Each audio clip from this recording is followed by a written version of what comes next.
It was a quiet evening in the Healer household. Bluey and Bingo were playing in their room when something strange began to happen. Bluey noticed that the shadow on the wall moved. Bingo said shadows don't move by themselves. But Bluey wasn't imagining it. In the corner of their room, a dark shape began to form. It looked like a friend, but something was terribly wrong. The shadow entity spoke, saying, "Hello, little ones, would you like to play a game?" Bluey asked who it was, and the shadow said it was SCP-087-B, the shadow friend, wanting to join their games forever. The shadow grew larger, stretching across the walls with eerie red glowing eyes. Bingo was scared and said this doesn't feel like a normal game. Bluey told her not to worry and suggested they call Mom and Dad. The girls ran to the living room where Bandit and Chilli were reading. Bandit asked what was wrong, and the girls looked frightened. Bluey explained there was a shadow monster in their room called SCP something that wanted to play with them forever. Chilli said that sounds very scary, but reminded them that families stick together. Suddenly, the lights in the house began to flicker. The shadow friend had followed them. The entity said, "You cannot escape me. I have been alone for so long. I just want friends to play with in the darkness." Bandit said, "Now wait just a minute, mate. In this house we believe everyone deserves friendship, but not through fear." Chilli agreed, saying the shadow friend seemed lonely, but scaring children isn't the way to make friends. Bluey suggested maybe the shadow friend just doesn't know how to play properly. Bingo agreed, saying maybe they could teach it how to play nice games instead of scary ones. The shadow friend paused, its red eyes dimming slightly, asking if they would really teach it even though it frightened them. Bluey said that's what friends do. They help each other learn and grow. The family decided to help the shadow friend learn friendship. They played charades and hide and seek, the fun kind where everyone wants to be found. Slowly, the shadow friend began to change, its dark form becoming less menacing and its eyes turning from red to gentle blue. The shadow friend thanked the Healer family for showing it that friendship isn't about keeping others in darkness, but bringing light to each other's lives. As the night grew late, the shadow friend faded away peacefully like a sunset, promising to visit again through the front door. The family learned that even the most frightening creatures can become friends when treated with kindness and understanding. It was a quiet Tuesday evening in the Healer household. Bluey and Bingo were helping Mum prepare dinner while Dad read the newspaper in the living room. Everything seemed perfectly normal until the lights began to flicker. "Mum, why are the lights doing that funny dance?" asked Bluey. "Oh, it's probably just the old wiring, sweetheart." "Nothing to worry about," replied Chilli. But Bandit noticed something else. In the corner of his eye, he caught a glimpse of a shadow that didn't belong to anyone in the room, a shadow that moved independently, creeping along the walls like liquid darkness. Later that night, Bluey was playing with her toys when she heard a strange scratching sound coming from inside her wardrobe. At first, she thought it might be Bingo playing a prank. "Bingo, is that you in there? This isn't funny anymore," called out Bluey. But when the wardrobe door slowly creaked open by itself, revealing nothing but darkness inside, Bluey felt a chill run down her spine. From within that darkness, two glowing red eyes appeared, watching her with an intelligence that was definitely not human. "Mum, Dad, there's something in my room," shouted Bluey. "What's wrong, kiddo?" asked Bandit as the family rushed in. "There was something in my wardrobe. It had red eyes and it was watching me," explained Bluey. "Maybe it's a friendly monster, like in our games," suggested Bingo hopefully. "Let's take a look together, shall we?" said Chilli gently.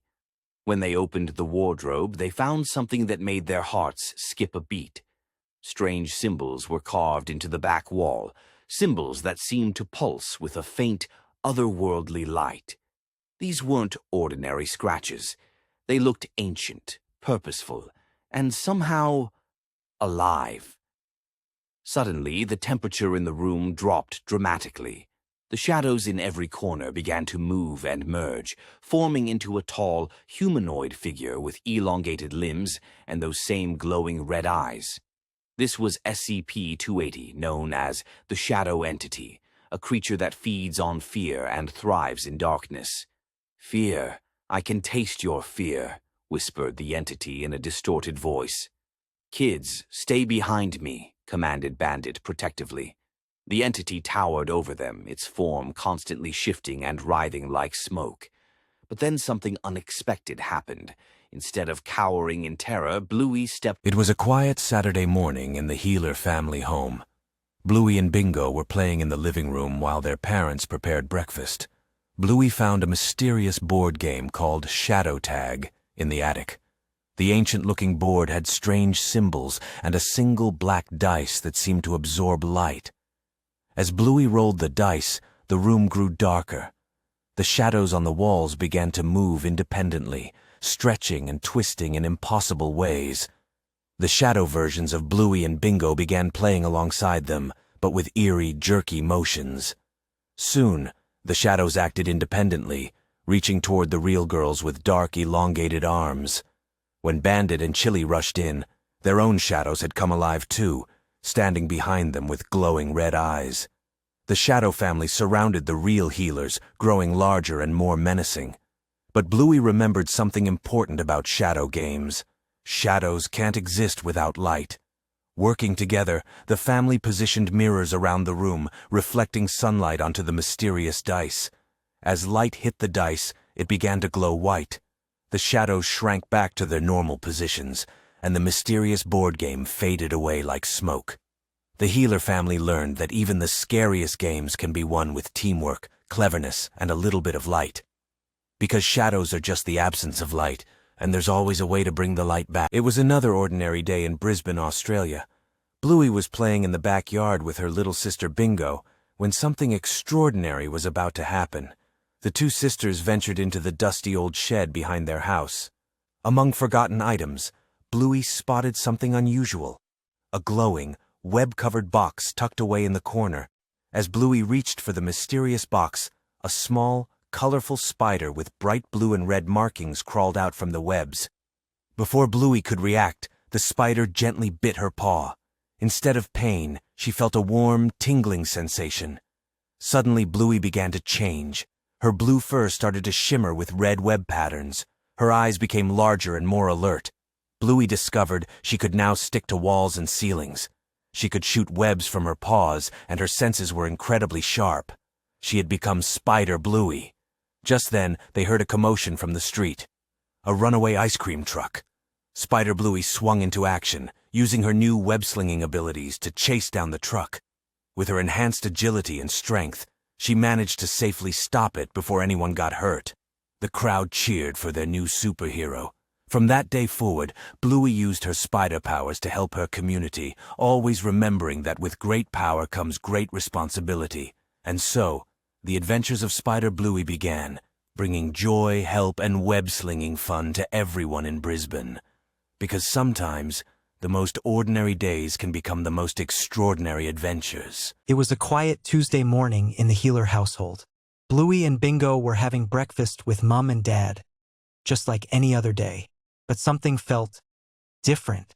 Bluey noticed the kitchen clock's hands were moving backwards. The sunlight was coming from the wrong direction, and the calendar on the wall kept flickering, showing the same date over and over, March 15th. "Mom," Bluey said, pointing at the calendar. "Why does it keep saying March 15th? But when she looked around, her family seemed frozen in time, their movements slow and strange. The milk in Bingo's cereal bowl began flowing upward, defying gravity. Outside the window, birds flew backwards through the sky. Bluey's reflection in the bathroom mirror moved a few seconds behind her actual movements. The house began to shake with a low, ominous humming sound. Clocks throughout the house started spinning wildly in impossible directions. Some forwards, some backwards, some sideways. Family photos on the walls flickered rapidly, showing different moments from their lives. Baby pictures, current photos, and even glimpses of possible futures. Bluey watched in amazement as she rapidly shifted between different ages. Sometimes she was an adult dog with children of her own, then back to a tiny puppy, then her current age. The kitchen walls shifted between different time periods. New and modern, then old and vintage, then futuristic and strange. In the hallway, they discovered a mysterious grandfather clock that showed galaxies and distant stars instead of numbers.